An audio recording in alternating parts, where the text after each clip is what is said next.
30 വർഷത്തെ സേവന പാരമ്പര്യമുള്ള ആര്യ കോളേജിൽ 100% ജോലി ഉറപ്പോടെ പാരാമെഡിക്കൽ കോഴ്സുകളിലേക്ക് അഡ്മിഷൻ ആരംഭിച്ചിരിക്കുന്നു. Arya college, new bus stand, Nilambur. കനത്ത മഴയെ തുടർന്ന് മുറ്റവും ശുചിമുറിയും തോട്ടിലേക്ക് ഇടിഞ്ഞു വീണ് വീട് അപകടാവസ്ഥയിലായി. കരുവാരക്കുണ്ട് വക്കോട്ടിലെ ചെനങ്കര കമലാഉദ്ദീന്റെ വീടാണ് അപകടാവസ്ഥയിലായത്.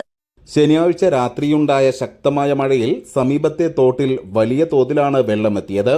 ഇതുമൂലം കമാലുദ്ദീന്റെ വീട്ടുമുറ്റത്തോട് ചേർന്ന് കെട്ടിയ സംരക്ഷണ ഭിത്തി തോട്ടിലേക്ക് ഇടിഞ്ഞു താഴ്ന്നു. ഇതോടെ ശുചിമുറിയും തോട്ടിലേക്ക് ചെരിഞ്ഞു നിൽക്കുന്ന അവസ്ഥയിലാണ്. വീട്ടുമുറ്റത്തും വീടിന്റെ തറയോടും ചേർന്ന് വിള്ളലുകളും രൂപപ്പെട്ടിട്ടുണ്ട്. 8:30 മണിക്കാണ് ഇത് സംഭവിച്ചത്.